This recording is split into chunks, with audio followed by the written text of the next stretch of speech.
Welcome to the Perspective Podcast. Josue here. As you guys probably already know, I'm a fellow believer from the Democratic Republic of Congo, and I now live in the United State of Texas. I attended the Oral Roberts University.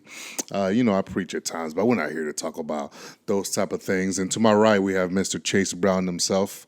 He was born in North Texas. He's an aspiring philanthropic creative. It is July 24th, I believe. Where am I tripping? July 23rd or 24th. There we go. I'm right. And he loves very long walks on the beach. Why that is, I'm not sure. Chase Brown, how you doing?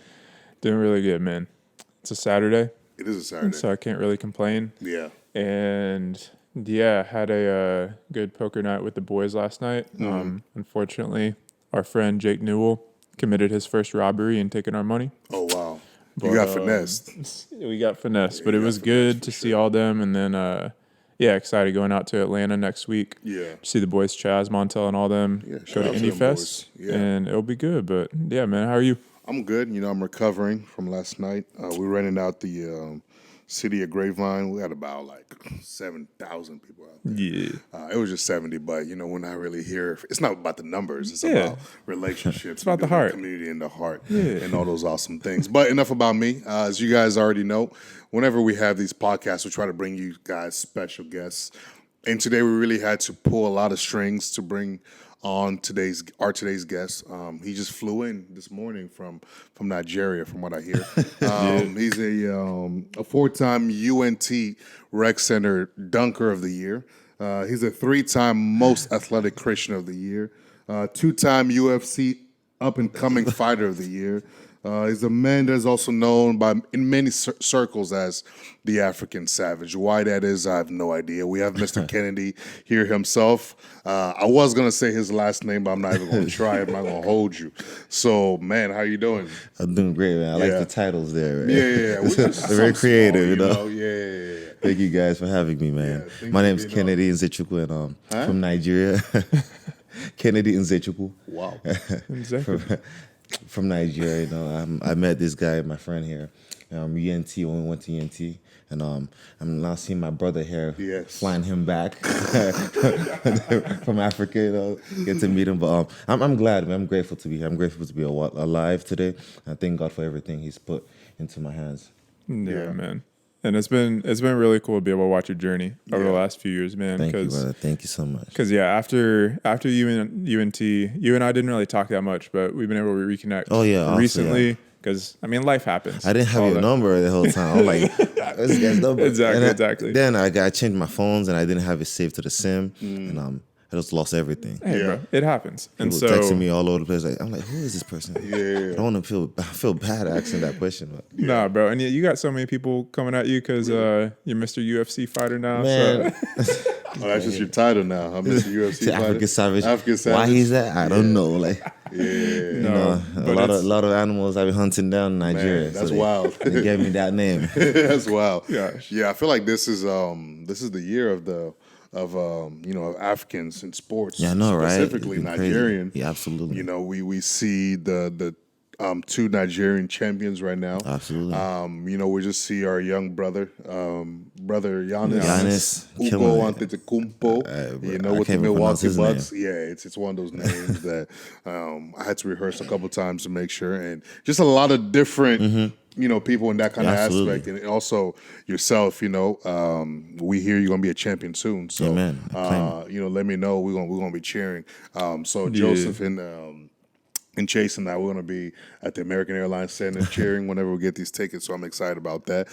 He's already excited about that. So how does that feel? As a fellow African, seeing other Africans thriving, it's awesome. It's a big deal. Knowing from where I come from and knowing for how hard it is to make it out here, because this is a land. This United States is an amazing land, a land of opportunities. And when we do make it out here, it would be disrespectful to not give it our all, because there's so much other kids back home that don't have that opportunity and resources to pursue their dreams. So when you do make it here, it's this land, a great land that gives opportunities like this. You have to go at it, man. Attack the day like it's your last. So I'm grateful, man. I'm happy to be in this country. Happy to pursue my dreams. I know it's not the most ideal dream to be punching people in the face, but you're a different dude.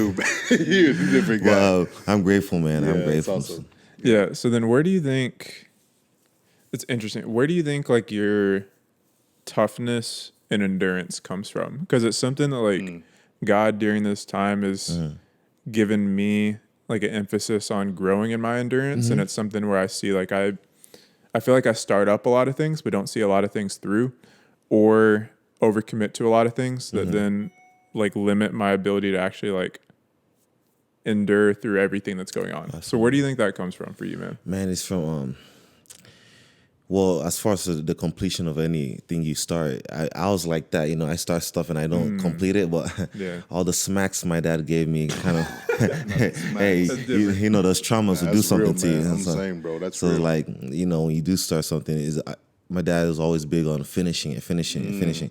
So over the years, those trauma from the smacks kind of kept me going. But as far as the endurance is and mental resilience is growing up in Nigeria, man. Like, man, there's certain stuff that we didn't want to do. Like, we wake up early in the morning. My grandma would force us to go to the farm before we go to school. I'm like, what? So, like, I just want to go to school. Like, can I? We said, but there's priorities. Have to go to the farm, make sure you cultivate the crops, and if it's fetching water or going to fetch firewood or certain stuff that's needed to be done, we have to get it done, even though we don't want to do it. But we have our elders looking. You know how they say it takes a village to raise a child. That's exactly what it was. And that's my brother here from Dominican Republic. He knows a lot about that.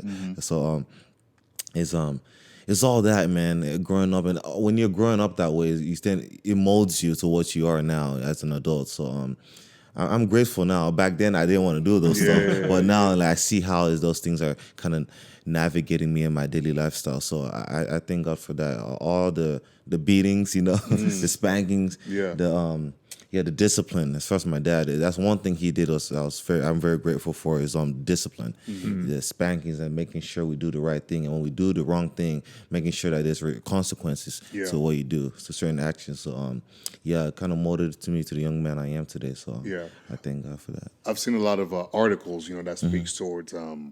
It says that kids that grew up getting beat and spanked or whatever, they grow up to be like bad people, and I'm like, I don't know about that. Yeah, that's what I'm saying. Like I can feel. I'm like, wait, but that's the whole continent. That's just almost like all form of punishment. Where we're from, that's just how it is. That's just how it is. And I'm like, I don't think we're bad people or anything like that. So every time I come across those articles, I'm always a little bit confused. Like, who are you guys polling for these? It's because like you said, for you that almost put like a discipline. It's, obviously, people can take that to the extreme. Absolutely, which we've all true. heard those stories, Yes. but I don't think it's necessarily because it's like you ground your kid, tell them to go to your room, and then just sit there, don't talk to nobody. I'm like, whoa, that's a lot of mental, I know, right? mental things you got to deal with as well. So True. But anyways, just to kind of get us started, we want to start with the culture and everything. Okay, cool. So let's start with what was your story of coming over here?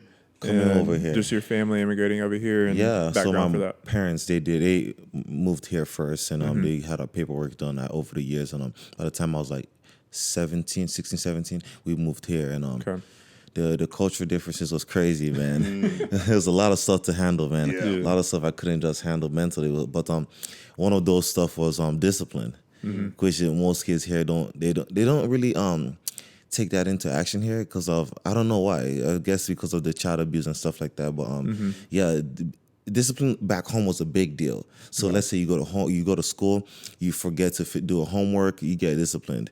You make noise in class, you're gonna get spanked or beat. You're playing in class, you're gonna get beat. You're disrupting class or talking back to the teacher or insulting the teacher.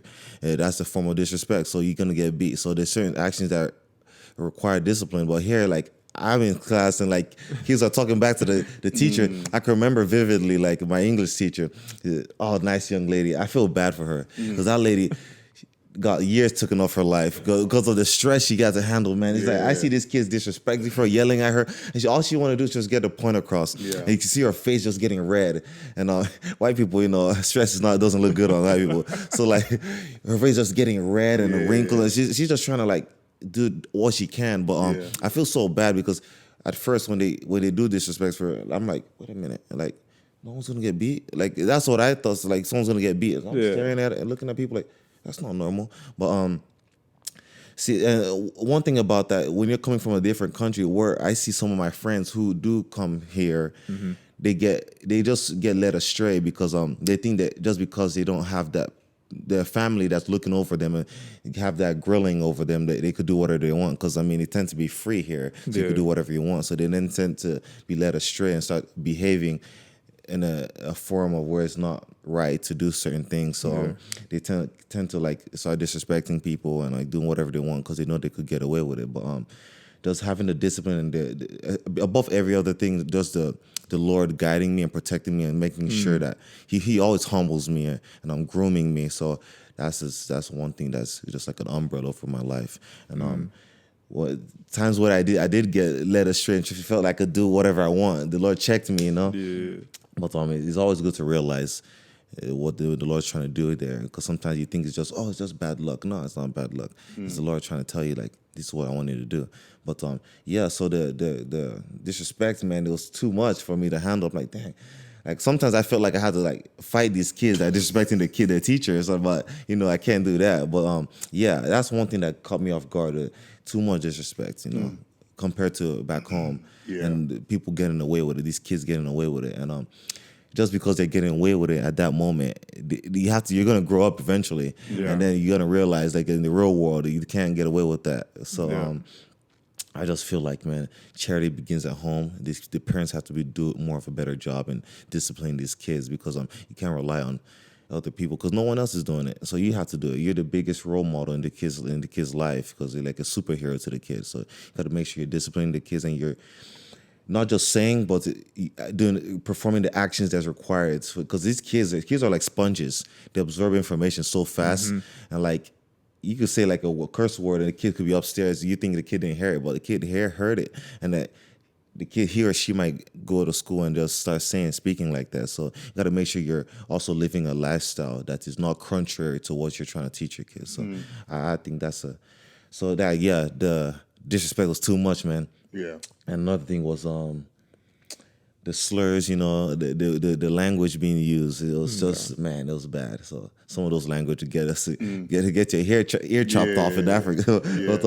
And another thing was everything is at arm's length, So it's like, you want water, it's a faucet, you get water, which is awesome. Because when I came here, like, I don't have to fetch water. Like, that's good for me. Yeah. But certain things, I think the discipline of going to get that water kind of made me cherish and respect having these things. So consistent electricity, water, grocery store. You just drive to the grocery store. Back Africa, we gotta walk. So it's good to a point. It's because when you have everything at arm's length, sometimes you don't realize how valuable it is to have those. So that's why I always like people to travel. Travel to some of these poor rural neighborhoods where they don't have much, so you could there understand. Because some people don't understand what they have till they don't have it no more. As far as having your parents, I see people talk back to their parents, disrespect their parents, and man, it's crazy because like, man, you just have one parent, man. And then when the time is over, it's over. You can't reverse time. There's no time machine to go back to fix those relationships that have been broken. So, that's a couple of cultural differences from African America. Like, those are a couple. Yeah. Have we ever met before? Have we? Yeah. Have we ever met before? No, I'm asking you. Have we ever met before? Have we ever talked before? No. Okay. Tell me why, like, this is how crazy this is. You're talking about the whole school thing. When I moved to America, I'm sitting in class. These kids are talking back to their teachers. I'm freaking out. Freaking out, right? I'm like, what's going on here? Like, nobody's getting beat. The teacher's over there crying. And I'm just like, man, we've never talked before, No, but we absolutely. share the exact same experience. Exactly. And I'm like, I literally sat there and I was like, oh, this is America. This is what they meant by the land of the free, and the brave and all that. I know, right? And I'm like, that's crazy. And so from there, I think that kind of gave me a lot of, because I was like a class clown, but I didn't make teachers cry or anything, but I just talked a lot until I was told to calm down. But I mean, you're sharing some of these experiences. I'm like, I remember that. I remember when that happened because I came when I was like in the 4th grade, so you came in high school. So I'm remembering all these experiences that are just like yours. I know, right? And so you brought up like earlier, working with your grandmother, for example, you know, at the farm before you even go to school.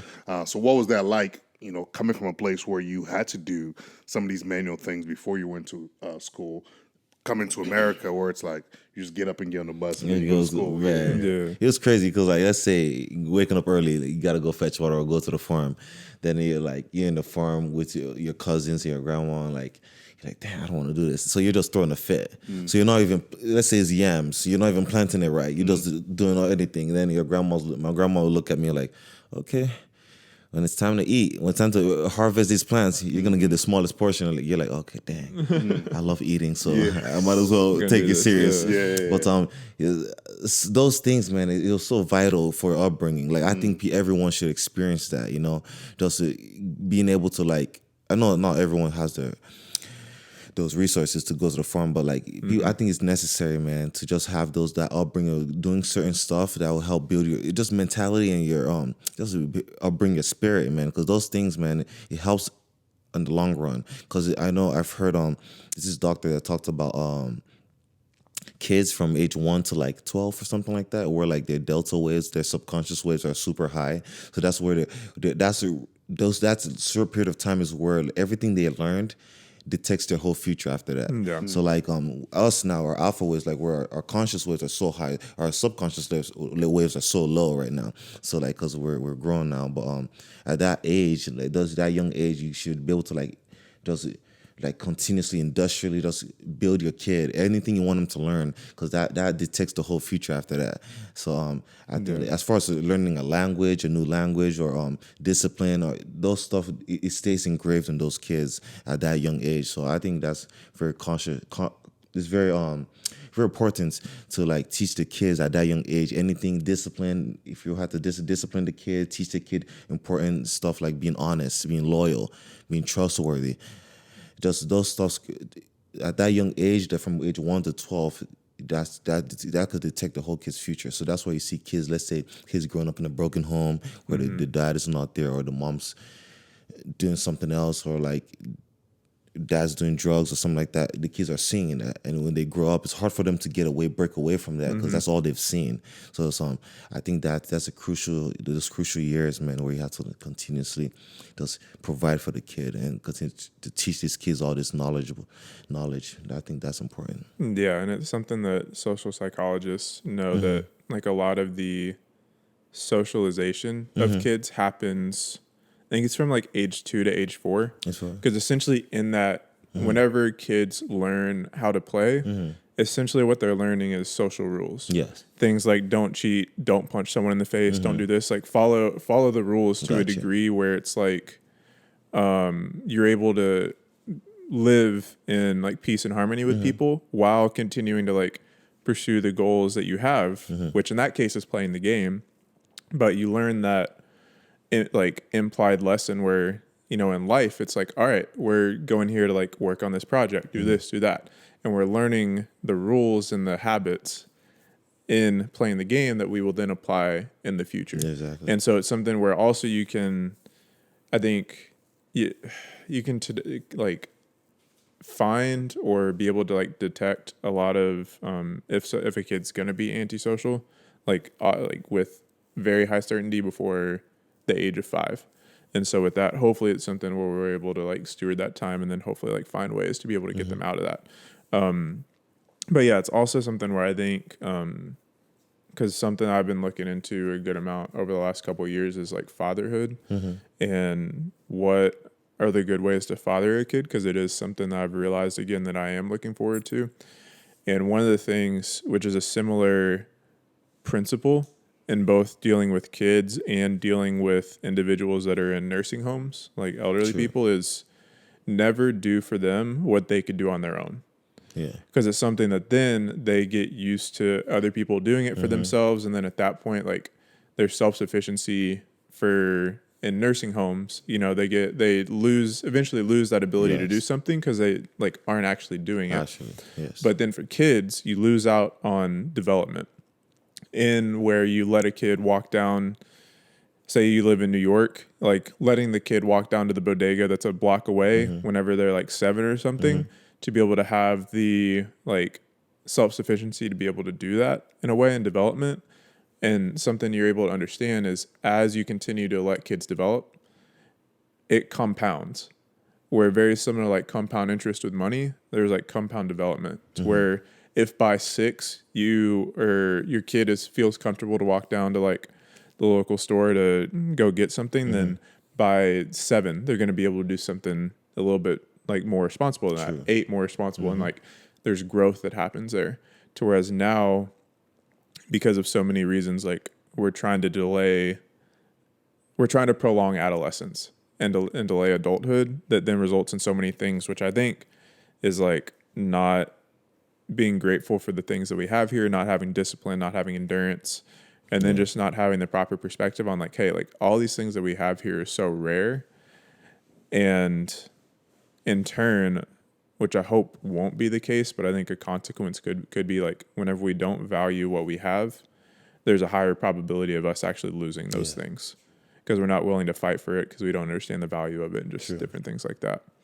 And so I think it'll be interesting. But then relating to that, how do you think discipline? Well, I guess two parts here.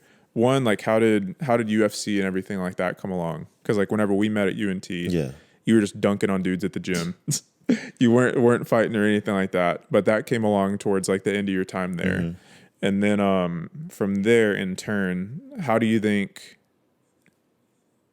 the discipline and the toughness that God developed in you at a young age has played in your development and fighting at like the start of whenever you started in it? Gotcha. So, I started in 2015. I believe February 12th.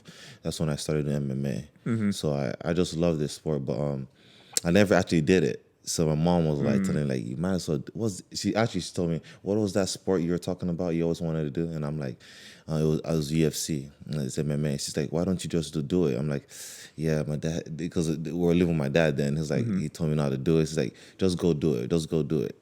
Because you don't want to grow up and get older and then regret not doing it. So I was like, yo, you're right. So I kept sneaking out of the house, doing it, training. And I was telling my dad, work was hard. Every time I come back, like, man, work was tough today. I was working my dad. But he never knew I was doing MMA. But I kept doing it. And the first day I did it, man, it was horrible, man. I did hold my own, though. It was Jiu Jitsu. Okay. So if the viewers, if anyone doesn't know what Jiu Jitsu is, it's a form of grappling where like you're wrestling and you're kind of, it involves submissions where like you're using people's weight against them and you're also using people's limbs against them where like you could snap a limb if the time's not taken. But it's not as crazy as it seems, but sounds a little crazy. It's not, I know it's like it involves a lot of chokes and like blood chokes and like air chokes and like it's crazy. But it's good as a form of self-defense for the ladies out there because it's very crucial. But we're doing that and I was getting tapped out, rolled over, tossed around like people half my size. But it was good. You know, every time I get beaten something, I just feel crave it more. So I kept coming, kept learning, kept training, kept developing at that skill level. And I attend the kickboxing classes, and I kept leveling up, getting better. Then going to the wrestling classes, and strength and conditioning. And I just love the sport. So fast forward to November, that's 2015. I had my amateur fight, first amateur fight. I can't remember, November 18th, I believe so. It was a black tie brawl event. So like it was for charity. So I'm in there, fighting this tough Mexican. Sorry for saying that, but hey, it was tough. Mexicans are tough, Big, short, big, stocky, big Mexican. I'm like there, like staring them down there, calling our names, announcing our names. And I have this bad habit when I first started to like, so like when my coach gives out a code or a technique, I stare at my coach just to listen. Which you can't do that in combat sport. The split second you stare and look away could get hit. Done, yeah. So he yelled out. I can't remember what he said. He said a 1-2 with a stepping knee.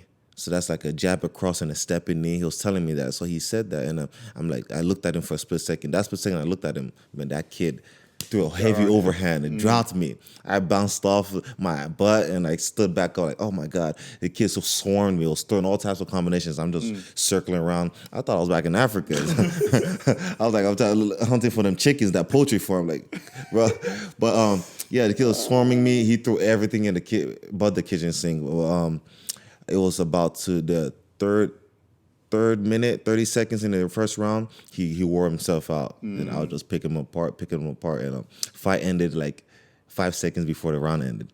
And it was crazy, but it was a crazy experience. But I started in 2015, and as far as the discipline that Christ to give me, and so crazy story, man. Because my life been a roller coaster, like just like everyone else. But when I came to America, 2010, I believe so, 2010. You know, land of the free, you know, I'm doing whatever I want because I'm like, no one here to force me to go to church. No one here to tell me, oh, time to pray. No one here. So like, I tend to gradually start drifting away from Christ. So doing my own thing, playing basketball, skipping Bible study, just keep playing. And I wasn't going to church for almost like a year and a half. I was going like once every like 4 months. And I didn't go to Bible study again. And the Lord was gradually just waiting because His time is always perfect. So everything I wanted to do after that, like as far as like football and stuff like that, soccer professionally, like it wasn't working out. And I just knew back then I never knew that was the Lord telling me like He's not going to give it to me because He just knew He was protecting me from something even worse. But I didn't become like a believer till like a full believer till like 2016. Yeah, but my life was just going in and out. Every time I try to pursue something great, I just can't keep hold of it. I can't just get hold of that. So like I was experiencing a lot of setbacks, and I was just getting depressed. Like, why can't I do this? Why can't I get this? Why can't I just be great? I know I have it in me, but I just can't get hold of it. But the Lord has a way of just putting a halt to everything you do, just to remind you. So like He's the author and creator. He knows the beginning and the end of your life before you even start. So He was just trying to tell me like, okay, calm down. This is what I want you to do. If I let you go this way, if you get this wealth so fast, you won't know how to handle it. If you get here this fast, you won't know what to do. And I might end up destroying my own self because I don't have Him as a foundation then. So like that's the one thing, you know. I didn't have people looking over me like in Africa where people are forcing, okay, do this, and other things. Like you just can't force someone to follow Christ. You got to be willing to follow Him yourself. Yeah. So when I then became a believer, 2015 I started MMA. I wasn't a believer even when I fought my amateur fight. Then 2016 I was getting to know the Lord, getting that relationship with Him. So it was not as strong as it is now. So when it became more stronger was my UFC debut. I believe my contender. So there's an event called the Dana White Contender Series. If you fight for that event, with Dana White is the CEO, the owner of the UFC. If you fight for that event, if it's an impressive finish or impressive fight, they sign you. As far as you win, they sign you. So I had a fight and I just couldn't quite perform.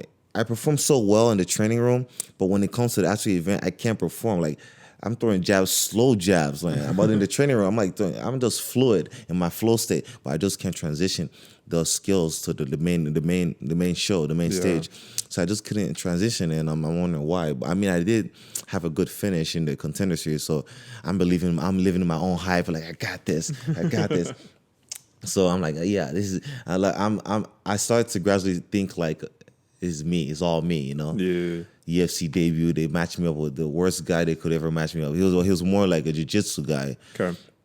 His name was Paul Craig from Scotland. So it was setting me up for the win. So, and I'm like, I'm going to smash this kid. I'm going to destroy him. I'm the man. Yeah. I'm the man, you know. I don't need the Lord. I don't have to go to Bible study. Like, but so man, I got to the fight, man. I was beating the kid up. Then it was crazy. 30 seconds before the last round. If I would have finished that fight, I would have won the fight and got the victory. This kid grabs me up in a triangle choke. And I never get caught in that, even in practice. Triangle choke is where like I'm in the person's guard, he's on the ground, he's on his back, his legs wide open, I'm right in his guard. So he would take his leg, wrap one leg over here. He could wrap it over this shoulder or this shoulder, but one leg has to go underneath my armpit. One has to go over my shoulder. Then he figure fours it and behind my back. Then it gets so tight where if he starts cranking on your neck, pulling in, like it's cutting off your circulation, your blood circulation. Like if he holds it for about 8 seconds more than he has to, you'll be out conscious. He wraps me up in that thing. He's yanking my arm. I was trying to rip my arm off. He's cranking me in there. I'm like, man, I'm getting like lightheaded. I'm seeing like dark. Everything's getting dimmer and dimmer and dimmer. And I had to tap. He won the fight. He won a bonus 50 G's for submitting me, and I'm like going there with half the paycheck, bro. I'm disappointed, like, dang. I'm in the back, like, I don't want to do this no more, man. But that's the Lord saving me, letting me know that He's the reason I was there in the first place. Like, I mean, me being disobedient from thinking I'm living. He could have gotten me knocked out. Lord could have made me get knocked out or submitted, unconscious, or even killed. I get killed. But he was just so kind enough to just let me get submitted and let me learn from my mistakes. And that's where I think some people don't realize that some setbacks is not because it's not a bad thing, but it's a thing the Lord's using to protect them from themselves. So I didn't realize like that. This is a reality check from the Lord. Man, I then increased my relationship, just immersed my whole self, submitted everything to Him. Usually I had 1 feet in, 1 feet out, but I just had 2 feet in. Then like, you know what, Lord, do whatever you want, whatever you please. Yeah. Win or lose, I will always praise Your name and give You all the glory. Yeah. Second fight was awesome. I got the victory. I got the victory. Second fight in the UFC, which was against a guy from Serbia, Darko Stosic. Okay. So it was in New Jersey. I got the victory. It wasn't how I planned on it. I planned on finishing the guy, but I didn't quite finish him. But I still got the victory. It was a unanimous decision. So after that fight, I was like, man, it's crazy, man. I had a little hesitation on going to a couple Bible studies after that. I wasn't really serving the Lord. I just got a little setback, a little lackadaisical, but man, the Lord tore my ACL because I know I had to be in Bible study. I went to soccer, indoor soccer. I was like, I'm gonna just go play indoor soccer. Snapped my ACL, man. I heard a pop. I'm like, okay, that's not normal. I was on the ground, knee got inflamed. Then I was like, I should have been in Bible study. Like, why? And when was that? This was 2019, October 2019. Okay. Yeah. October 2019. No, September 2019. So right after my fight in August with the guy Darko. So I'm like, dang, I should have gone to Bible study. I just had that little conversation with the Lord, like, dang, I should have gone. It could have been worse. It could have been a career-ending injury. But Lord was like, okay, I'm just give you this setback for you to realize what you've done. It's like, go to your room and think about it. So that's the Lord talking to me, and like, had surgery November 19th, 2019, a couple months later. Was just struggling, just like, dang, Lord, why? Why did I do this? Why did I do this? So I was like, instead of worrying about the why, I just got to fix what I messed up. Man, turning everything. My relationship with Christ became more stronger. And pandemic hit. My rehab facility, UT Southwestern closed down. I couldn't straighten my knee because they had all the equipments, the PTs, even my chiropractor shut down, so I couldn't really strengthen my knee. So I could do what I could on my own, but you only do so much because I'm not like a physical therapist. Yep. So as the pandemic started to like towards the end of the year, 2020, about like June, July, everything UT Southwestern opened back up. I attended all my physical therapy three times a week, and started to strengthen my knee. I was supposed to have a fight, I believe 2020, around August. But I wasn't quite ready. But I was like, Lord, I want to fight. And it was like, the doctor was telling me like this knee was 80%. It wasn't even 100%. Like he told me that I don't think it's a wise decision to be taking this fight. And that fight was going to be a big fight in Abu Dhabi. So like, I want to take it. But the Lord happened to make me, man, God is good, bro. That's all I can say, man. God knows what He's doing, man. Like, the stuff He does is just beyond our comprehension, where it blows my mind every time. So that fight got canceled. So I couldn't fight. So like, then I spent that time knowing that was a sign from the Lord. Spend that time keep rehabbing my knee. So fast forward back into March 6th, I had a fight against one of the biggest kickboxers.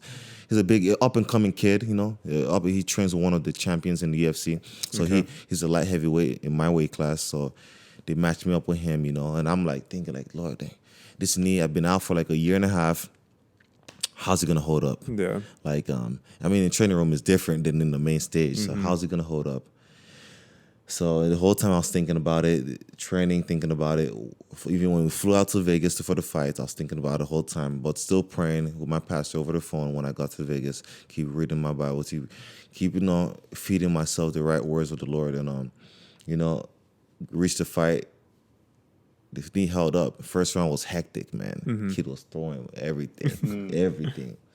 I thought I was getting thrown by spears. I'm throwing spears like, Hakuna Matata. It's gonna be all right. It's gonna be all right. Well, Kid was throwing everything, man. Yeah. Kid ended up gassing out second round. I got the finish. I went to the shower over there, and I was just sitting there in this facility. Man, God, he did it again. He did it again. That was one of the deal breakers there. Like, the Lord, like, you always had my back. You always will. You never have disappointed me. You never will disappoint me. Everything that in the past also set me back was to protect me from myself and my own selfishness. And I was like, Lord, I'm with you, man. Like, you've been a ride or die with me. Like, it'd be stupid for me to see what you've done and not to commit everything to you. Yeah. 2 months later, I have another fight, June 26th, right after my birthday, June 13th. So I'm like, got this fight. What's so crazy, I felt sick when they flew us to Vegas on Tuesday. The fight's on Saturday. I felt sick on Tuesday. I was feeling kind of nauseous. Then I felt I had like a congestion. Like, it's nothing. It's just maybe a jet lag. You know. Wednesday's getting worse. Fever's kicking in. My coach doesn't fly until Thursday. Yeah, he doesn't fly until Thursday because there's several of my teammates that are fighting on other cards. So he had to make sure he's in Dallas, making sure they're getting ready. Yeah. So I'm like, dang. I'm with my other teammate, Zumar. I'm like, what's wrong? Like, Zumar's like, you okay? I'm like, man, I don't know, man. Like, I'm feeling kind of weird right now. So, like, I was supposed to be doing my warm-ups and my light sparring with Zumar and my wrestling in the workout room at the hotel, but I couldn't do it. My coach was like, you good? Are you good? You ready, man? You ready? I'm like, Coach, man, I'm feeling sick right now. He's like, don't worry about it. It's just probably you overtrained, so your body's just trying to recuperate. I'm like, I don't know about that, Coach. Like, I know if I overtrained. And it was just different. The feeling was different. So, man, I'm thinking it's COVID. I don't know what the heck the thing was, man. But every time the results, they test us every day in the morning. So every time the results, it comes back so quick, like 45 minutes. Yeah. It comes back and it comes back negative. I'm like, okay, I guess it's not COVID.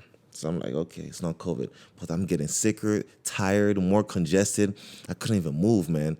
Well, the worst part was weight cut. Weight cuts on Thursday night. I'm cutting weight. I'm getting in the sauna, cutting remaining water weight to make weight. Every time I stand up, I get lightheaded. I'm like, okay, I gotta sit down. Got worse then. Friday, we weigh in on Friday morning, 8 o'clock. After we weigh in, you meet the commission, meet the doctors, sign the contract forms. You weigh in, pose with the guy. The media, ESPN gets everything on camera. Then you're allowed to rehydrate. Then we go rehydrate. I'm drinking the fluids, all the adequate fluids to help me to retain the water weight as I'm taking it. So I know I'm getting my weight back, feeling good a little bit. Then I'll go to bed, go to sleep. We have to warm up at that night. It's Friday night. I just can't, man. I'm getting exhausted. Saturday morning, leading up to the fight, where they get us out there to the UFC Apex is the name of the facility. It was just for the fighters. And I can't warm up, man. I'm exhausted. I can't warm up. I'm exhausted. Every 2 minutes I'm warming up, I'm tired. Get into the fight, bro. I'm like thinking the whole time. They're announcing my name, Kennedy from Dallas, Texas. I'm like, oh, crap. Here we go again. Yeah. I'm moving, plotting back and forth, how am I going to win this fight? So fight starts. The guy grabs my leg, single leg dump me. I'm trying to get back up on my feet. He wraps his legs around me, grabs my back. I'm on my feet. The guy's on my back like a backpack, trying to strangle me, get a rear naked choke. I'm like, oh, my God. I'm just trying to defend. Like, I don't have enough energy. My gas tank's on E right now. Yeah. So I'm just holding there. Fast forward to the third round after I survived all the onslaught he did. The 20 seconds of the third round, my coach was like, in between the rounds, as they're about to start the third round, coach was like, Kennedy, just go. It's all you have right now, man. I just go. Boom. 20 seconds, fight's over. I win the fight. I'm like, I kneel down, man. I kneeled on my knees. I was praying. The doctor was like, "You okay?" He's trying to stand me up. I'm like, relax, man. Let me pray, brother. I want to talk to my Creator right now. I'm thanking the Lord, man. Thank you, Father. Thank you, King, for what you've done for me, because I know I had no energy. But how He gave me that energy, I have no clue. Yeah. People keep saying like, "Oh, it's because you wanted it that bad." I do want it bad, but I was like, I didn't want to fight. Like that's how tired I was. But the Lord gave me that strength. Once you recognize what the Lord has done for you, it's just an appreciation for more. So it's, the appreciation you show to Him is more of it's an application for more blessings. So I thank the Lord. Went back to the hotel. I didn't even eat, bro. I went to bed. Just fell. I didn't even shower. I just fell on my. Had like blood stains on my shirt. Yeah. Like I just fell on the bed, man. Out. But my journey, man, and even the stories in the EFC is just mind-blowing for what the Lord has done for me, and the grace He's poured upon me, man. I should cherish that for the rest of my life, and I'm just trying to get more blessings, so testifying to people, and in my church, trying to get ready to become an evangelist soon, just preaching to the church, and I'm just grooming. The Lord's been grooming me, to use my story and my platform to spread His word. So that's the biggest privilege I could ever have. So I thank God for it. There's like a lot of us growing up, watching Dragon Ball Z and Cobra Kai and Karate Kid and all these different things. But you're actually doing that, which is not normal. Because a lot of us, people always talk about wanting to fight, but you're actually a fighter, so that's a little bit different. So talk to us a little bit about, when you're in a ring with another grown man who has bad intentions, he's trying to take your head off. You're in that ring and you're staring him down. He don't like you. Yeah, he does. It's not personal, but not personal. It's you gotta get paid. Yeah, you got. Hold on. Before that, you said my man won 50 G's for that one competition. The dude you said submitted you. Yeah, he won 50 G's. Yeah, because it was like a comeback finish because he was getting beat. Yo. So when if you have an impressive finish, there's 3 bonuses. There's performance of the night, fight of the night, and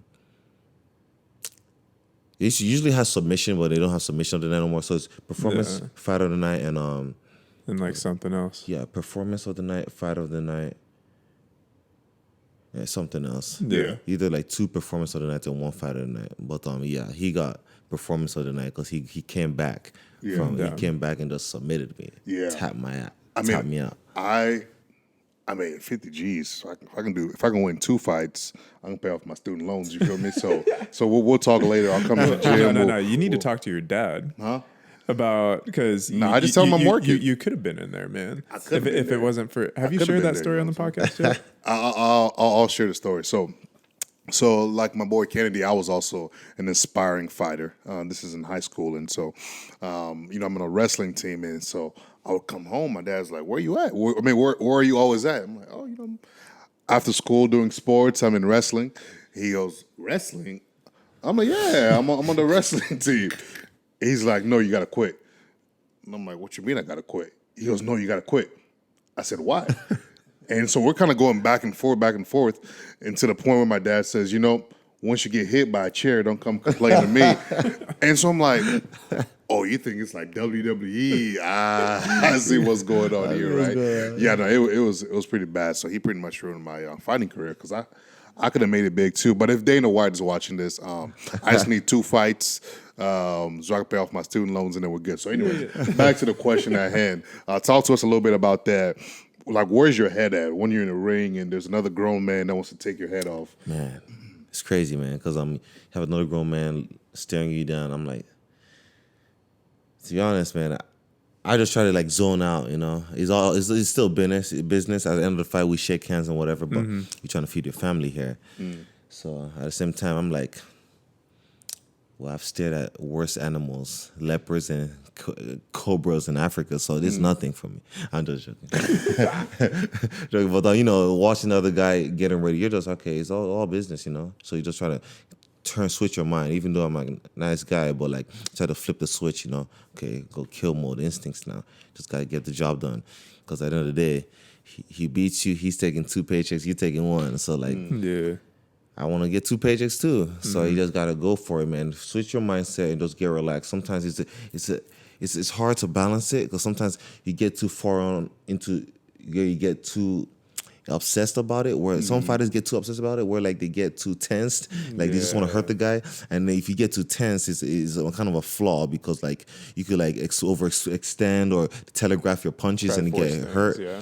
Sometimes you're trying to be relaxed because being calm is good, but some fighters get too relaxed, or like they get hurt because they're not in the middle. You have to have that fine line where like you're calm, but you have that aggression too, where you can be able to perform. That's when you see like the elite fighters, let's say in the UFC, like Max Holloway, you have George St. Pierre, you have Khabib, you have Kamaru Usman, you have Israel Adesanya. You got guys like Demetrius Johnson, but he's no more in the UFC. So you see those fighters, they know how to like stay in that zone, that flow state, where they're just having fun. So they're just having fun, literally having fun, while the other guy is trying to like gas himself out. Like guys are just having fun talking to you in the fight. Like, damn, you having a conversation? I ain't trying to talk with you, but they're just in their flow state.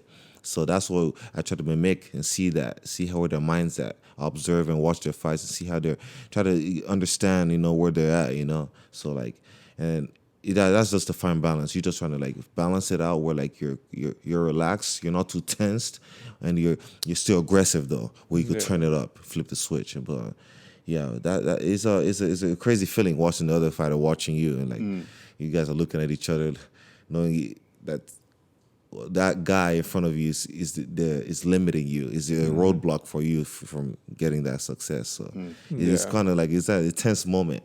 But now each and every fight, after each and every fight, I just get relaxed. Well, I'm not really worried about it. Just going there to get the mission accomplished, and I get in there and just do my thing. Yeah. And I think it's an interesting parallel because I think in terms of like the balance that you talked about in fighting, I think there's also like a similar balance in like other careers as well. But I think it's from like the specific angle of like, at least how I'm thinking about it right now, is needing to balance like apathy with this like over ambition of like wanting to get to a certain level or get a certain amount of wealth or reach this level of success. Like I think it's something where God and us like being faithful to what he's called us to do, like does have like we would have that balance of, all right, God, like I care about this because I know it's something that you've called me to and it's something that you want me to pursue, but at the same time, not caring about it so much to where it becomes an idol. And then also at the same time, not having that just apathy where it's like, all right, I don't really care about anything. Because like, that's just not something that God wants us to have. Like he wants us to care about things here. True. Just like Jesus cared about like his life here and the disciples and everything like that, even though, for all of us, like we have heaven after this. Yes. And so it's an interesting balance. And I think one of the things I want to point out as well is like, in terms of your story and just kind of everything that you were bringing up in terms of like the lessons that God was trying to teach you through different things, like it's so cool because you brought it up every single time. It's like, oh, it could have been so much worse. It could have been so much worse. Like just like the gentleness of God in that. I don't think it's something where we often like discuss God and like how he works in our life as gentle and nor like gentleness being a characteristic of love that's listed in 1 Corinthians 13. Is that right, Pastor? Sorry. 1 Corinthians 13, where it's like love is this, Kind, this. patient, and all those That's things. 13, right? Yes. Okay, Yes, cool. yes. So, like gentleness is one of those characteristics of love. And it's something where like so often we inflate or confuse gentleness as being harmless, when really like what gentleness is applying only the proper amount of force that's necessary to complete the job. And it's something that we should practice as well. Absolutely. Like in terms of correcting people, in terms of loving people in like various areas, showing gentleness. And I think in your story, he's displayed his gentleness in like such a unique way. Oh, yeah. Where, all right, Kennedy, Chase, Josue, like y'all need some like correction in this, but not it being like something where it just completely takes us out. True. And so it's super interesting. So how in specific are some ways or some parts of your faith or aspects of God that you've grown in over the last couple of years as you fought, as you've taken care of your family, as we talked about like before we started recording, and other things? What are some of those things that either you notice about God that maybe you wouldn't have a few years ago? Yeah. My belief in him, where faith comes into play, because not just knowing that he could do it, knowing that he will do it, but in due time, because his time is always perfect. So my faith, that's what has been gradually growing and increasing in him, because I just reached a point, which I am working on it. We never get too, can't be perfect. You can always work on stuff, but I'm reaching a point where like I'm just believing him. Like I know he will do it, and even if he doesn't do it, it's a reason why he didn't do it. And I know as humans, we tend to be like, oh, Lord, can you please just do this just one time? But he knows why he's not doing it. And he knows it might be just because the way you're serving him is not right. Maybe the way you're living behind closed doors is contrary, to what he teaches. And one thing, the Lord's word will always defend itself. Like you don't have to defend the Lord; so he will defend himself. So I think my faith, man, has gradually just increased in believing in the Lord and knowing that he could do it and in his time, and knowing that's faith. Usually I didn't have a lot of faith and patience, I tend to I was lacking in that department, and I just wanted things immediately. I wanted that fast food miracle. Give it to me now. Which I'm sure you learned that through the ACL process. Absolutely, and everything like that, man. Absolutely. That took a while. That took a while, man. Yeah. And just not being able to run, which that's the only thing I love doing. Was not being able to run, it sucked. But my patience and belief in him, that's having just tremendously increased. I'm grateful, man, because he's shown me things that I will. It's crazy because when you're living to the lifestyle that's contrary to what he says, the living a lavishing lifestyle, carnal lifestyle, he just. Like back then when I wasn't a believer, like if someone would have told me like, Kennedy, if you would have got $1 million, like a contract, like, are you gonna remember the Lord? I would have said, yes, absolutely. I'll remember the Lord, man. I'm gonna follow the Lord. I would say what I had to say. It's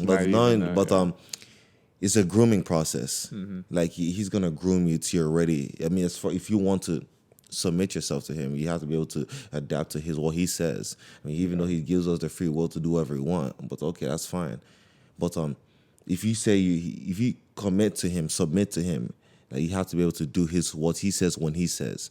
So some things won't come immediately. Some things will take a year, 2, 3, 4, 5, 6. Incremental in that way. Yeah, absolutely. But he knows when it's perfect. He knows when it's inducing. He knows when you're absolutely ready to put you in that next stage. And as another thing, TD said, is not like an escalator, elevator process. It's a step-by-step process. So if you put in an escalator, an elevator, you might get to the next level, not know what is there, not be able to handle what is there. So but if you put in a step, he grooms you. Then as you get to the next step, you could see what's on the next step to be able to handle it. So that's as far as what's have increased over the years, my patience and my faith in him. That's something that's tremendously increased. Yeah, and it's so good because Kyle in our last conversation was believing in God's promises and walking that out is the easiest thing to up here believe, but is the toughest thing to walk out and everything like that. And so it's so cool to see you in a practical way, walking this out and just seeing that growth over these last few years, man. Because it's encouraging because it can definitely be tough to believe that in a practical way and honor the Father in that. Yeah, I think for those of you those of us that can see you, not the ones that will listen, but those that get to watch the video. Yeah. You got a UFC hoodie, jacket, sweatpants. I just even noticed the socks right now. You got a UFC everything. So, what's the life of a professional fighter like? Because obviously you're not clocking in, clocking out like probably the average person does, right? So, tell us about the life of a fighter, as well as how does your Nigerian family, because we were talking about culture and some of those differences. How does your Nigerian family take in the fact that man, our brother, our son is here beating people up, on TV for money. What is that dynamic like? Yeah. So first question is Life of a Life of a professional fighter. personal fighter. life. Okay. Yeah, life of Or professional is it a fighter. professional athlete? Sorry. Yeah, Professional it's athlete, a lot of discipline, man. Cause I see some fighters as far as discipline, like committing to your diets, committing to your training. Cause some mornings you don't want to get up, but knowing that your opponent is training at 8 a.m., you have to wake up at 4 just to put in that extra work, Yeah. And I like to waking up early to put in that extra work. So like the more work I get to put in, the more it's almost like a bank account. You're just depositing that work. Yeah. When you do need to like cash out, you cash out and just invest. But yeah, it's a lot of discipline, man. Dieting, training. There's certain sacrifice, a lot of sacrifice where you can't do certain things. That's you can't go to certain family outings or parties or certain things. You just gotta be able to commit. And I think as far as the parties and other carnal stuff, it helps. For me, that's not something so with my journey with Christ, I'm not really into that. Most time I spend, if it's outside outings, is with my teammates or friends, close friends. So like, yeah, nothing too crazy, but there's a lot of commitment as far as discipline and your training schedule, because you can't just train once or 2 days. You have to keep training like consistently. Yeah. What's it like with like putting a team around you? Huh? What's it like with like putting a team around you and just like making sure that the right people Yeah, that you have in your circle are like the right people? it's very crucial, man, because some people might be like wolves in sheep's clothing, and this is not even in your own team. You might have that, but you have to be able to see that, because it's not because someone is your friend doesn't mean he or she wants the best interest for you. So you have to be able to like see that. And when you're following the Lord, sometimes He exposes that, because he's probably heard things behind your back that you didn't hear. So He's trying to like expose that. So yeah, team the right people, man, and the circle has to be small. Like people you really call brothers. Yeah. It doesn't matter what race, whatever. Like someone that is looking out for you in your best interest is always has to be your brother, like your sister. Like you got to keep them closer, man, because most people don't have that. So knowing that you have someone that wants you to do well, and which is not a lot of people, but everyone wants to party, everyone wants the crazy stuff, but a few people want you to do the right thing. So you just got to be able to like know the right people and just keep them closer. I think that's very critical. And then back to his family question. Yeah, family roots. As far as my fighting, and my dad doesn't like it at all. I know my dad, my mom's not together, and my mom, she got diagnosed with ALS in 2014. So when she got diagnosed with ALS, my dad didn't want nothing to do with it. That hurt me, man. That's what kind of led to my backsliding as far as my spiritual belief in Christ. Because I was just angry. I was like, dang, African wedding, I thought it was for better, for worse. I used to brag about my parents' wedding, my parents' marriage, and African marriage is how strong it is. But then when my dad just bailed on my mom, man, it was heartbreaking for me. So I was trying to handle that, but I was just bottling it up, and I was about to explode. So I was just trying to find a way to deal with it. Thank God I didn't go to drugs or stuff like that. But it was a crazy time in my life when my mom was always been there for all of us, even my dad. If my dad would have had ALS, my mom would have been there with him to the end. No matter what happens, she'll be there. But when my mom had it, my dad just didn't want anything to do with it. So like, my dad is not really. I think there's a lot of generational curses that he needs to break on his own. Because even though I pray for him and I try to do the best I can, but I know there's a lot of spiritual strongholds in his family. Because like I come from ancestral lineage where like they worship idols. They have like their own false gods. They sacrifice human blood or animal blood to please the gods of their land or the gods that help them. So there's so much, and the one thing, the devil never gives you something for free. He might give you that temporary, quick thing, but he always takes back. That's one thing people got to realize. Like the Lord gives you stuff, and He gives you for free. He never takes back. He gives you in abundance. So the devil, man, there's so many portals, demonic portals, and shrines that have been opened in my family, in my father's home, that have been just holding the family back. If you just observe, there's certain patterns that have been reappearing in my family as far as premature death, untimely death, illnesses from nowhere, spiritual setback and not being able to serve Christ and commit to Christ, and these things have been appearing over generations in my family, which is demonic strongholds on my dad's side, and that's something that was being passed on from generation to generation, being passed on to my family. Like I witnessed it, internalized it, and just know that there's something that has to be done, not just for me, but for my kids, kids. I have to make sure I get to fight for them.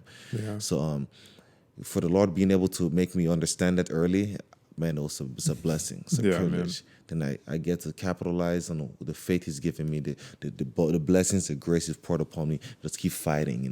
The war is not over. It's a lot of spiritual war, which that's the part we humans don't see. Yeah, that's the part we humans don't see.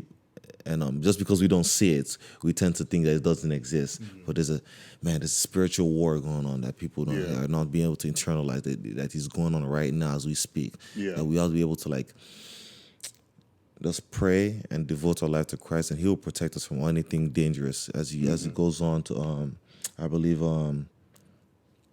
Isaiah 54:17, where no weapon fashioned against us shall prosper, and every tongue that rises against us in judgment shall be condemned. And that's something people gotta understand, man. The further you go away from Christ, the worse it gets. So we just gotta know the source of our strength. And you don't have a car problem and you go to a plumber. That's not the source of that car, the strength. You got to go to the maker, the person that created the car. Let's Mercedes or Lexus or whatever. Go to the right person that created it. They know the solutions to it. They know everything about it. So in our case, it's the Lord. He knows everything about us. So we have to always go to Him because He's the source of our strength. And the earlier we realize it, the better, man. Because tomorrow's never promised, man. It's not anything in my language, in my native tongue, they say something echidime, which means tomorrow is pregnant with unknown things. You never know what's going on tomorrow. You could die tomorrow, man. Something crazy could happen. But the faster we get this relationship with Christ, the better. Because tomorrow you can't repent when you're dead. You can't tell the Lord, "Oh, sorry, Lord, can you give me one more chance? Let me go back and mend my ways." So if you're alive, is a privilege. It's a huge privilege. Many of my friends back home, even here, so I know a couple of friends that are not alive up to today, and they weren't right with Christ, and that kind of shakes me up. Okay, I gotta keep on strengthening my relationship with Christ, because tomorrow is never promised. If you die, man, there's only two places you're going: heaven or hell. So just gotta fix our ways, man. And as far as going back to my question, he asked how my family root on. Because I kind of diverted away from it a little bit, but my mom, she's a big supporter. She's a big supporter. Watches all my fights after it's been fought. So she watches. I put it on the TV, mirror it to the TV. She watches it. She's happy, excited. Even after the win, I call her. She's the first person I call after her, my pastor. And I tell her I won.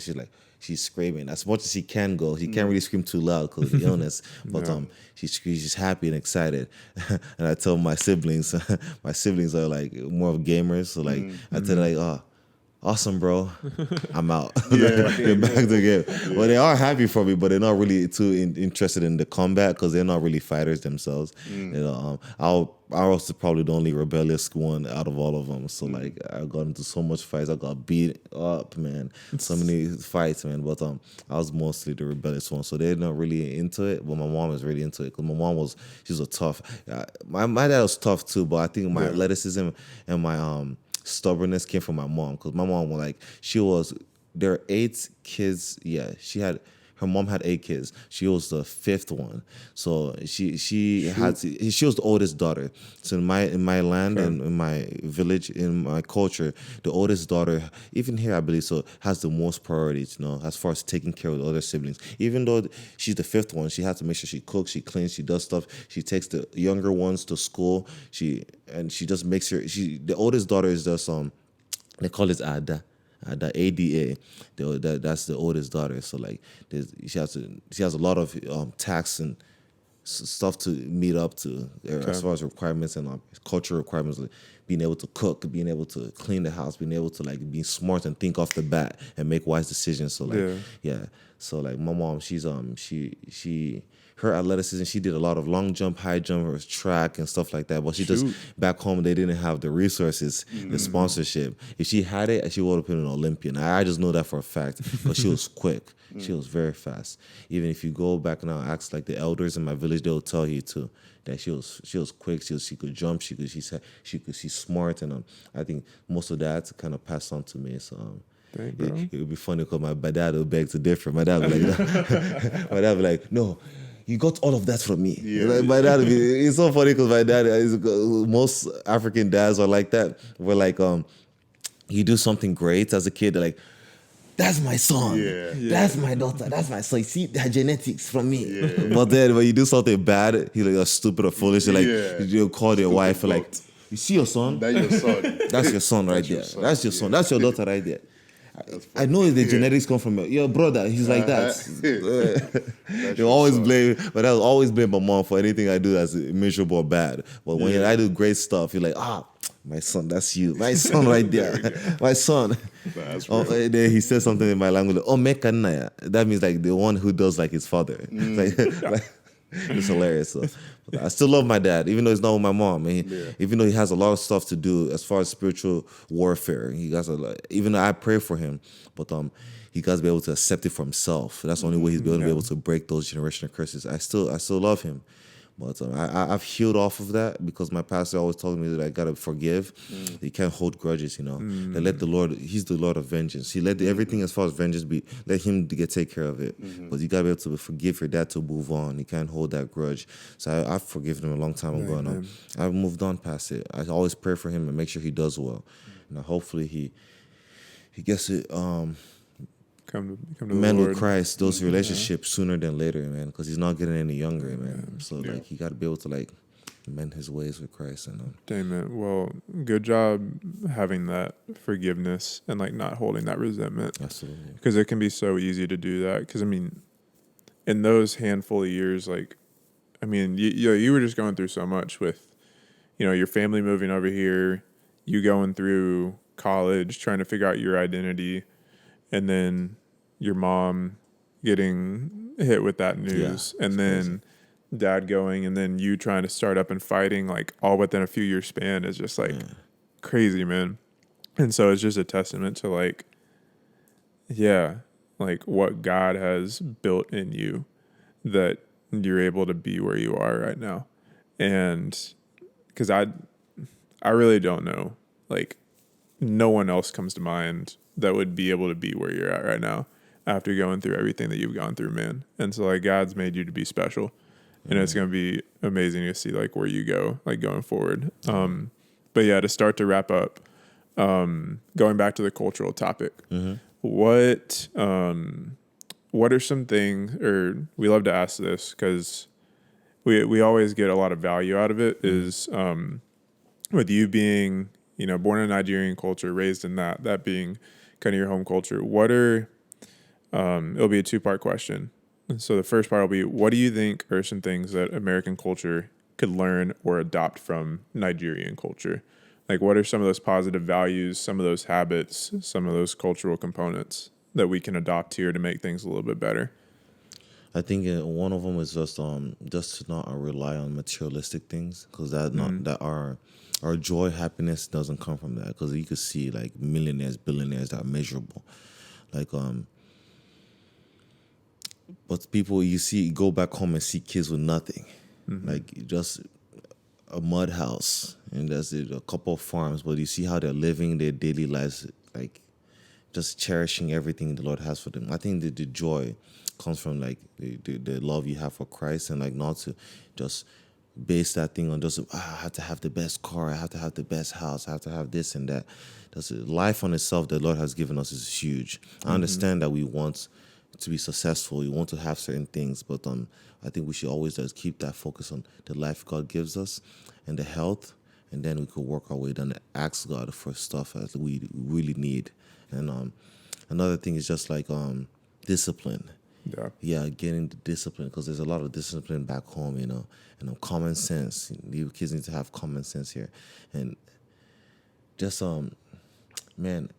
As far as working out, man, like getting a run in, because kids here have a lot of video games, just on the video games, and they don't want to go outside no more and get that sun, vitamin D, like just move around, like this is a body's like a machine. Just be able to move around. I'm not telling anyone to do like a P90X or something, but like just go outside and breathe fresh air, look at the birds, go to the botanical garden, and just see stuff, the nature around you, because life is short, man. And when it's gone, man. So like certain things we won't be able to do when we get to like 80. But by God's grace, like now we're young. Kids got to be able to go outside now, function more. Like I know I train a couple of kids because I do personal training on the side. But like sometimes I'm on these kids making them work hard, and like the parents are like, "Oh, can they take a little break?" Like, no. I'm like, no, let them work.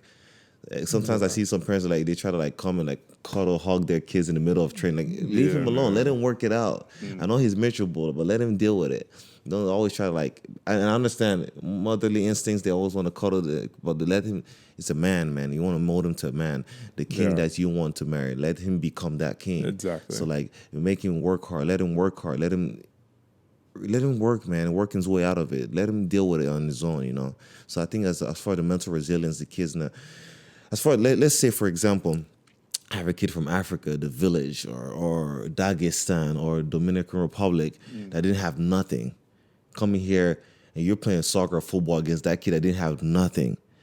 These kids are coming for blood, man. They ain't worried about you and your little comfort zone. They're coming to take everything you have because they never had it. So they know the value of not having something, and they want to take that. You're not going to take it. That's where that mental resilience comes, not having something. And now you have it, like you see what you want, like I'm going after it. So as far as the mental resilience, they need to like, and it does come from home where the kids, the parents need to start preaching more and showing the kids, letting them push through pain, Pain is temporary, but let them push through stuff as far as training or school or something like that. They don't try to like, as you talked about it where previously you spoke about not being able to do things for people. Yeah, the development. Letting them do it on their own when they can. Yeah, they can, let them work through it. So discipline, man. Another thing is respect. Man, this respect. Respect is a huge deal. Because I see a lot of people disrespecting their elders. It's so easy for kids to like, not kids, but even grown people. They're just so quick to like curse or disrespect their elders or their peers. Like you have to have self-control, man. I understand that your person hurt your feelings, but you don't have to always react a certain way. As a mature person, internalize it. And like, okay, cool, that happened. And sometimes you just gotta know that some people are going through some crazy stuff. So just because some people act a certain way, it doesn't mean like even though it's not the right way to behave, but just let it go, Even though I want to like, you make fun of me, you disrespecting me. I want to feel that way too, but I gotta have self-control, understand that you don't have to always lash out to certain things. You got to be able to have self-control and internalize and just respect someone, respect your elders, and respect is a huge deal, It's a big deal for me. So I just want to be able to respect my peers, respect my elders, and talk to someone. Sometimes some people going through so much stuff. You just gotta, hey, you okay?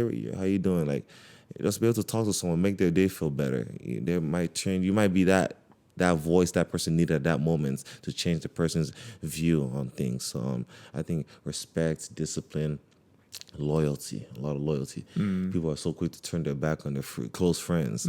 Like loyalty, discipline, respect, and being able to cherish the little things. That's some things that I wish people here could see and just start to like absorb those different virtues. So, do you have any thoughts off of that? No, I was going to let you ask the second one. Yeah, cool. Want to give you space? No. I got my questions. All right, bet. Yeah. So then the vice versa of that is, what do you think are some things that Nigerian culture or society could learn from American culture? There's a lot of stuff, man, we can learn, A lot of stuff we can learn. As far as corruption, and I understand corruption's everywhere. But like, man, at least come on, invest back in our own country, Because my country, and I'm not trying to like shit on my country, make it, but we just like gotta create opportunities for the youngsters, because there's so many of my friends and my cousins or extended family that have finished college that don't have a common job. Even like a Subway, a Walmart job, like they don't even have that, because those opportunities are not created back home. Like America, one thing I love America, they could use any little thing to make a source of income. They have even hot dog eating contests, bro. Like bro, a hot dog eating contest, like they create any talent they make, they just invest in it, you know. So like they're able to use any little thing, any form of talent, any little thing to like create an opportunity, a source of income. Like people are winning money off of Jiu Jitsu tournaments, kickboxing tournaments, hot dog eating contests. Like there's so much jobs around to do. Like you're not completely, like people think they have it bad here, but man, because of Africa, like you really have it bad, where you can't provide and you're the oldest of the family and you can't even help like your siblings. Like it's so bad. It's not like you don't want to, you just don't. There's no jobs, there's no source of income. So you basically have to go back to the village and become like a bricklayer or construction worker, which, I mean, you went to all that school, all the college, all the years of it in college and school and education, and you just have to go back to where you came from. Like you want to do better, you know? So like we got to understand, my country got to like make the best of it, you know? Like I know this Nigerian basketball team.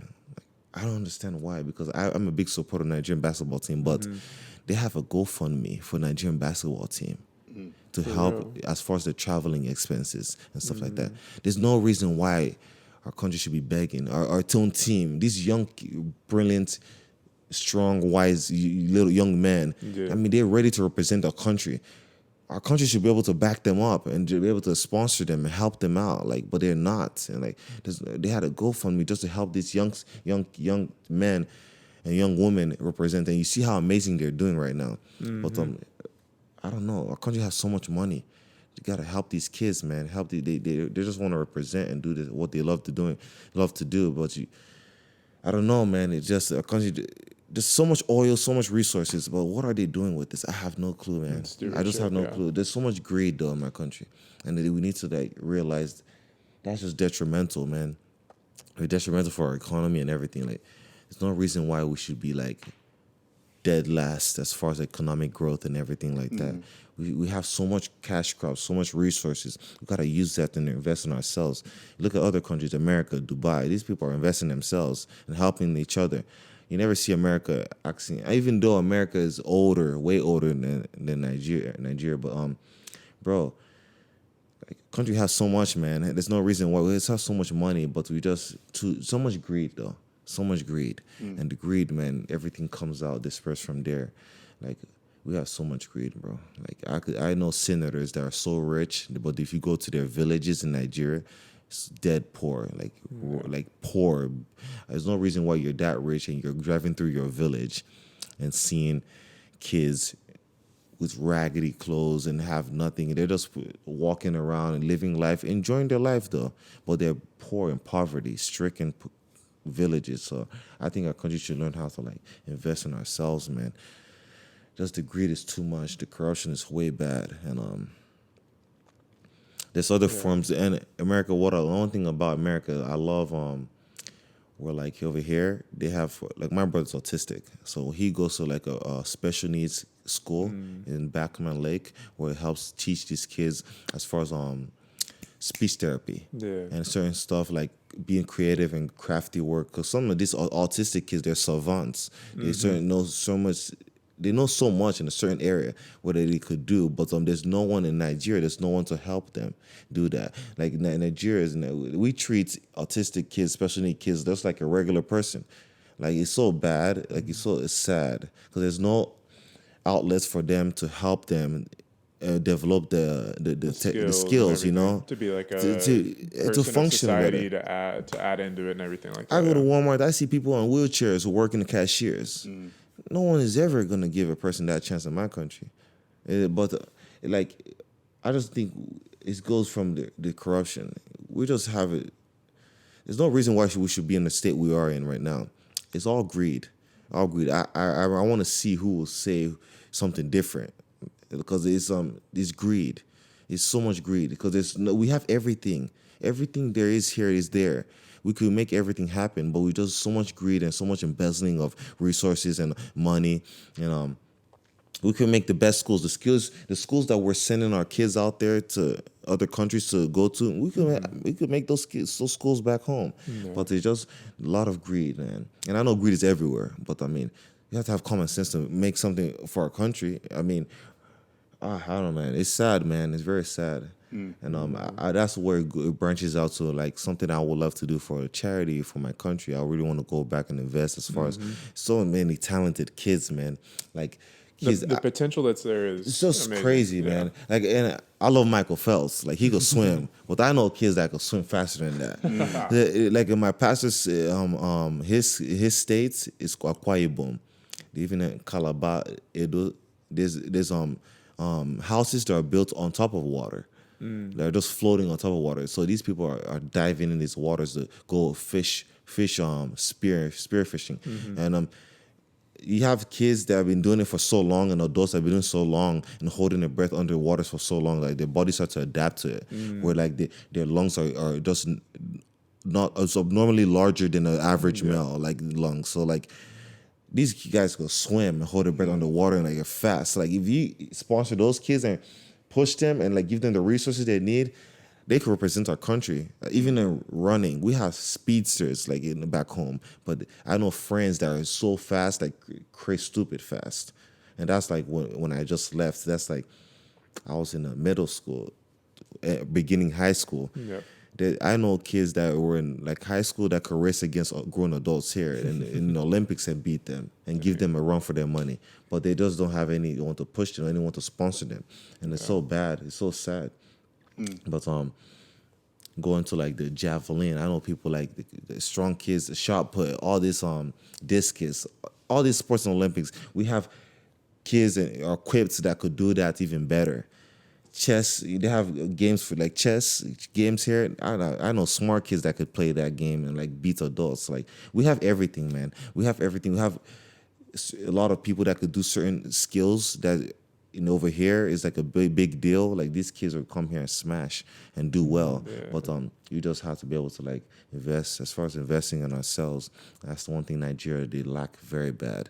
They gotta be able to learn from these countries, like invest in ourselves.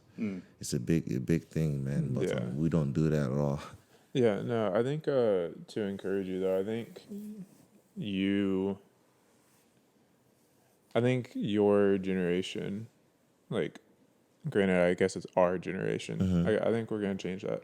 Absolutely. Because I think that there's a lot of people realizing that. True. Especially like being able to have Josue be like really good friend and rooming with him now and everything like that, like meeting so many of his friends who are from Africa, like this is like a very like common trend through a lot of them. It's just like the desire to invest in the country, but then also like understanding the potential that's there. Sure. And I think that's the first step to then investing into it and just like developing everything that's there and growing. And it's just, yeah, man. Like I think there's gonna be something special that's gonna happen and you understanding and realizing like, okay, like this is like a roadblock here for us. Like we need to grow in this and kind of move past it. It'll be good. Yeah, no, I definitely remember like seeing certain people where I'm like, man, that's just a lot of talent, but it wasn't potential, but wasn't tapped into. But I just have a couple like short, quick questions that I was like asking my Africans. So we'll start off with an easy one. So who has the better jollof? Is it you guys or them people from Ghana? It has to be Senegalese. Really? Then Ghana, then Nigeria. So you guys are last? Yeah, we last. Really? Yeah, our jollof is nothing compared to Senegal and Ghana. Really? Like, I've never heard this before. I know. I have to be honest. Yeah. Even though I want to be like, no, Nigeria got the best. So to be honest, like Senegalese, Ghana, Nigeria. Really? Like they those two countries have the best jollof. You know this is gonna be posted, right? Oh yeah. Yeah. I know I'm gonna get a lot of backlash. Yeah, you're gonna get backlash. I apologize for this to one. my Nigerian brothers and sisters. Yeah, but we gotta speak the truth. Let the truth set us free. We can't be out here talking about the gospel and I'm gonna come here and lie. I can't. I'm sorry. I'm actually quite surprised by that answer. Okay. Hey, I mean, you said it. He said it's now. It's sure. it's in 4K as the kids say, so we can't take that back. So number two, okay, so we start with the jollof and then top 5 best dancing countries in Africa. Best dancers. Best dancers. Yeah, Nigeria. Nigeria. We got Nigeria. For my opinion, yeah, Nigeria, Ghana, maybe Zambia, because they have some good cultural dances there. Okay. Congo. That's all I need to hear. That's all I need to hear. You know what I'm saying? That's all I need to hear. You feel me? And that's a hard one. Maybe Kenya. I say Kenya because it's just unique. Yeah, you know? Kenya's. Yeah. Got a unique this form of dancing. That's different. Yeah, I mean, he just needed to hear the DRC. Yeah, I was just waiting for that. And I totally forgot. Yeah, I'm not gonna hold. That's all I was waiting for. And the last one, who makes the best music? Top 5. African countries? Yeah. Top 5. Man. Has to be Nigeria. Nigeria has to make Nigeria best music. You could just give a top 2 or 3 if you want. Nigeria makes good music. Yeah, y'all on there. I'll give it to y'all. Nigeria, man. That's pretty much Ivory Coast. They got some good music. Shout out to our boy Yvonne. Yeah, shout out to Yvonne. Yeah. I haven't listened to a lot of Congo music, but We on there, man. Just say it, man. Just say it. We on there. Just say it, man. It's okay. I'm Congo, man. Yeah, we on there. Nah, that's real. That's real. Yeah. Dope. Well, dude, thanks for coming on, man. Yeah. Well, Thanks thank for you making guys the time. for having me, man. It's awesome. I love the company, man. Yeah. Hospitality is awesome. I thank you so much, man. Yeah, it was good because we've been trying to make it happen for a minute. Your schedule is crazy. Our schedule is crazy. So happy it could work out. Yeah. And yeah, dude, I'm excited to, be a friend to be able to witness Thank you, bro. everything that'll happen in your life. Absolutely. Not primarily from a fighting sense. I think primarily from a legacy perspective. I think you're going to be changing the direction and just the legacy and everything for your family and growing it on top of what your parents have instilled in y'all. And yeah, man, that guy's going to be able to yield so much good fruit from you and your soon to be wife. And everything man. like that, man. So it's Shout gonna out be to good. Haney. You know? Shout out to her. Yeah. You have any last things you want to share? Man, I just want to thank my sponsors. Yeah. Urban Grit Warehouse, thank you, Azul. My chiropractor, Mr. Nzechukwu, Align Chiropractic. I can't remember the name, but it was where I do my recovery. But it's called Recovery DFW. Then I have the yoga, Good Vibes Yoga. I have one more sponsor, and that's gonna be my team, Fortis MMA. Shout out to Coach Saif Saud, and last one would be. Let me see. Yeah, those 4. Yeah. Dope. Well, Yeah. good, dude. Well, thanks again for coming Appreciate on, it, dude. man. It was a ton of fun. Love having any Africans on to be able to learn a little bit more about it. And then just see how different each of the countries are and everything like that. It's Last special. one, Fanoots, my clothing, the clothing line that sponsors me. I forgot. And the UFC. Sorry, Dana. Dana's gonna cut me. I'm sorry, Dana. My bad, Dana. UFC. Shout out to Mick Maynard, the vice president. Shout out to Dana White, Sean Shelby. I appreciate every one of y'all, man, for giving me the opportunity to show my skills. Thank you guys so much. Yeah. It'll be good, man. We're excited. But My bad. go ahead, Keep going, bro. bro. My Keep going. church, There Dominion it goes. Worship Center. There it Shout out to them, man. I love you, Pastor Ben. I'm sorry for not saying your name. Nah, you got him in there. Then We good. one of the pastors I look up to, Pastor David Lynn in Alberta, Canada. Shout out to him, man. Okay. He's an awesome guy. You guys should follow him on Instagram. He's an amazing pastor. Do a lot of evangelism and man, he goes through a lot, man. People throwing stuff at him, water bottles, because he's preaching the word, man. And you got to get the word out there, even though the word kind of condemns our actions on the word and our carnal actions. But at least we're just messengers of Christ, man. We'd rather have the world condemn us than the Lord. So thank you guys. That's a word to end on right there. Yeah. Shoot. Dope. Well, that'll be a wrap for us today. Thank y'all so much for tuning in. If you liked this episode, please like, comment, share, subscribe, all that fun stuff on YouTube. Leave us a 5-star review on the podcast, Apple Podcast app, if possible. We'll be putting all of Kennedy's information in the description. And then do you have an upcoming fight by chance? Hopefully, we're shooting towards the end of the year. Nothing confirmed yet, but we're waiting. But I know that something will pop up. Because there's a lot of matchups, so towards the end of the year. But when I do get something, I'll give my boys heads up. And we'll make sure to share that so y'all can tune in and everything like that.